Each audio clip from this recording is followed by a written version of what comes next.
Buenas tardes, mis estimados estudiantes, ¿cómo están? Espero que se encuentren súper bien. El día de hoy vamos a ver una pequeña retroalimentación de las clases que vimos la semana pasada. La semana pasada vimos lo que vendría siendo la química como ciencia. Recordemos que la química es el estudio de la materia y su transformación, ¿no es cierto? También vimos que es la ciencia que estudia la composición, la estructura y propiedades de la materia, así como son los cambios que experimentan durante las reacciones químicas, ¿no es cierto? Al momento de formar compuestos químicos, ¿ya? Entonces, ¿qué era o qué es la química, no? Entonces, la química vendría siendo la ciencia que va a estudiar la composición, estructura y las propiedades de la materia, ¿ya? Recordar que yo les dije que la materia no se crea ni se destruye, solo se transforma, ¿ya? La química en nuestras vidas ha sido muy importante. ¿Por qué? Porque está dentro de la alimentación, de la salud, de la industria y también del medio ambiente, ¿ya? Dentro de la alimentación está el momento que nosotros realizamos alguna cocción de algún alimento. Por ejemplo, ahí yo les puse lo que vendría siendo al momento de freír un huevo, ¿no es cierto? En la salud están también en los medicamentos, también en desinfectantes, en los útiles de aseo, de higiene personal, ¿no? En la industria que vendría siendo en la fabricación de los plásticos, de algunos metales y también de los textiles. Y en el medio ambiente son soluciones que nosotros tenemos para combatir la contaminación o también para contrarrestar en los cambios climáticos, ¿ya? Dentro de eso también vimos un poco sobre la historia de la química, ¿no es cierto? Vimos que en el siglo XVII fue el primerito en aparecer, que fue los de la alquimia, ¿no es cierto? Donde los alquimistas buscaban la piedra filosofal para transformar metales en oro, ¿cierto? Ahora, también se desarrollaron técnicas como la destilación y la sublimación, ¿ya? Dentro de ello también tenemos a la química moderna, lo que vendría siendo el siglo XVII al siglo XIX, ¿ya? Dentro de ellos tenemos a Robert Boyle, que definió el concepto de elemento químico, ¿no es cierto? Entonces, él fue el primer postulado, pongámosle así, Boyle, que definió el concepto de elemento químico, es decir, él dio qué es un elemento químico, ¿no es cierto? Es su concepto.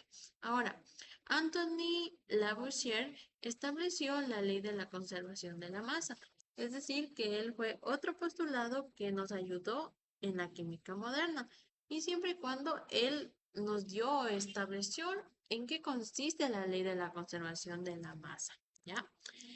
John Dalton nos ayudó o propuso la teoría de la atómica moderna, ¿ya? Dentro de esto, John Dalton ya nos empieza a hablar sobre los átomos, ¿ya? Ahora, la química contemporánea. La química contemporánea apareció o se dio en el siglo XX al siglo XXI.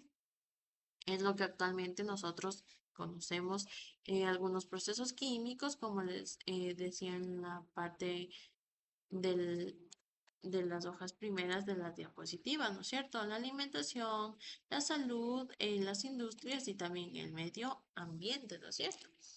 Entonces, dentro de la química contemporánea tenemos al descubrimiento de la estructura del átomo.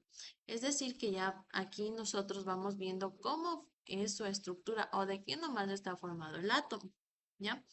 También desarrollaron la mecánica cuántica y también algunos avances en bioquímica, ciencia de materiales y también nanotecnología, ¿ya? Un ejemplo histórico es donde Lavoisier demostró que cuando el estaño se calienta en un recipiente cerrado, el peso total del sistema no cambia, es decir, el peso total de ese elemento no va a cambiar, aunque el estaño se oxide. Es decir, si es que el estaño, en este caso, al momento de ser calentado en un recipiente cerrado, su peso total va a seguir siendo el mismo, aunque el estaño se vaya a oxidar, ¿ya? Es decir, que Él estableció la ley de la conservación de la masa, es decir, lo que les dije anteriormente, la materia no se crea ni se destruye, solo se transforma, ¿ya? Dentro de ello también vimos las diferentes ramas de la química, ¿no es cierto? ¿Por qué? Porque la química es una ciencia muy amplia y nosotros dijimos que se dividía en varias ramas, pero estas sí van a tener o van a ser concordancia con la química. Dentro de ellos teníamos a la química orgánica, ¿ya? La química orgánica, nosotros hablábamos todos los compuestos que eran del carbono, es decir, que nosotros íbamos a estudiar lo que vendría siendo netamente el elemento químico que vendría siendo el carbono. Ahí es lo que yo les comenté que se va a representar el símbolo con la letra C. ¿No es cierto? Y también les dije que nosotros, los seres humanos, estamos también compuestos de carbono. También les ponía el ejemplo que al momento de nosotros, eh, si tomábamos un poquito de nuestro cabello y le poníamos al fuego, nuestro cabello se iba a chamuscar, ¿no es cierto? Y también nuestras uñas, al momento de que nosotros si le ponemos o topamos un poquito de calor o fuego, nuestra uña se iba a quemar, se iba a hacer negra y se iba a chamuscar, ¿ya? También les di unos ejemplos del el carbono amorfo, ¿no es cierto? Que vimos que era el hollín. El hollín era cuando nosotros al momento de poner una olla y al ponerle al fuego, se va en la parte del asiento, se va a hacer negro. Obviamente por la parte de afuera, ¿no es cierto? Sí va a ser negro. Entonces, la química orgánica se encarga de estudiar netamente los compuestos del carbono, ¿ya? La química orgánica, les dije que la química orgánica era lo que íbamos a ver tanto en primero como en segundo. La química orgánica se encargaba de estudiar los compuestos que no contienen carbono, es decir, algunos minerales, sales y también ácidos, ¿ya? Que vendría siendo casi el total de toda la tabla periódica. Ahora, la química analítica ella se encargaba o se ocupa de la identificación y cuantificación de los componentes de nuestra muestra, es decir, como pondría siendo el control de calidad o análisis forense, ¿no es cierto? La fisioquímica era el que se encargaba de estudiar los principios físicos que gobiernan las propiedades y el comportamiento de los sistemas químicos, es decir, la termodinámica, la cinética química, ¿no es cierto? Y la bioquímica era el estudio de los procesos químicos que ocurren en los seres vivos, por ejemplo, nuestro metabolismo, la síntesis de proteínas, ¿ya? Un ejemplo es que un químico orgánico puede sintetizar un nuevo medicamento a partir de compuestos de carbono, ¿cierto? Mientras que un bioquímico estudiará cómo ese medicamento interactúa con las células del cuerpo, es decir, cómo va a interactuar ese medicamento con nuestras células que cada organismo tenemos, ¿ya?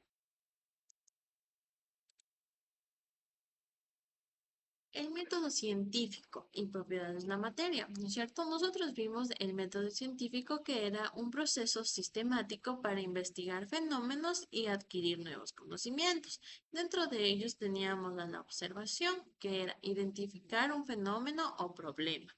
Nuestra hipótesis que era proponer una explicación provisional, es decir, algo que se va a comprobar si va a ser verdadero o va a ser falso, si es que va a ser positivo o va a ser negativo.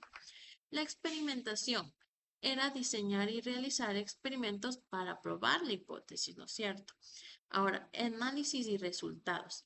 Era nuestra recopilación y analizar los datos obtenidos. Estos datos obtenidos de qué? De lo que nosotros realizamos la experimentación, ¿no es cierto? Y las conclusiones que era determinar si los resultados apoyan o refutan la hipótesis, es decir, si es que están a favor o están en contra de la hipótesis que creamos nosotros. Si es que podría ser una hipótesis positiva o una hipótesis negativa, ¿ya? Y las propiedades de la materia que dijimos que nos íbamos a quedar hasta ahí, ¿no es cierto? Las propiedades de la materia, primero, ¿Qué es la materia? La materia es todo aquello que tiene masa y ocupa un lugar en el espacio, ¿ya? La masa va a ser siempre la cantidad de materia que tiene un cuerpo y siempre se va a medir en kilogramos, ¿ya? Su símbolo va a ser kg. El volumen va a ser el espacio que ocupa un cuerpo y siempre se va a medir en metros cúbicos, ¿ya? Ahora, un ejemplo de cálculo de densidad podría ser: la densidad es la relación entre la masa y el volumen de un cuerpo, es decir, que la densidad siempre va a tener relación entre la masa y el volumen. ¿Pero de qué? De un cuerpo, ¿ya? Dentro de ello tenemos un problema. Un objeto tiene una masa de 30 gramos y un volumen de 10 centímetros cúbicos. Nosotros también vamos a encontrar en algunos ejercicios que nos pueden dar en metros cúbicos, en centímetros cúbicos, en milímetros y en litros, ¿ya? Ahora, ¿cuál es su densidad? Al momento de nosotros aquí tenemos que estar o poner mucho sentido en qué, en que nuestra masa va a tener 30 gramos, ¿no es cierto? Aquí nos dice que la masa va a ser la cantidad de materia que tiene un cuerpo y se va a medir en kilogramos, pero también la podemos medir en gramos. Entonces, la masa siempre va a ser la cantidad de materia que tiene un cuerpo, mientras que el volumen va a ser el espacio que ocupa un cuerpo, ¿ya? Entonces, aquí el problema nos dice: un objeto tiene una masa de 30 gramos y un volumen de 10 centímetros cúbicos. ¿Cuál es su densidad? Si nosotros sabemos que la densidad va a ser la relación entre la masa y el volumen, nuestra solución o nuestra fórmula va a ser: densidad es igual a masa sobre o dividido para el volumen. Entonces, nosotros reemplazando estos valores vamos a tener que la masa va a ser 30 gramos dividido para 10 centímetros cúbicos. Esto nos va a dar un valor de 3 gramos sobre centímetros cúbicos, que va a ser nuestra densidad. Entonces, nuestra densidad sería 3 gramos sobre centímetros cúbicos. Entonces, aquí nos pregunta cuál es su densidad. La densidad de un objeto va a ser de 30 gramos sobre centímetros cúbicos.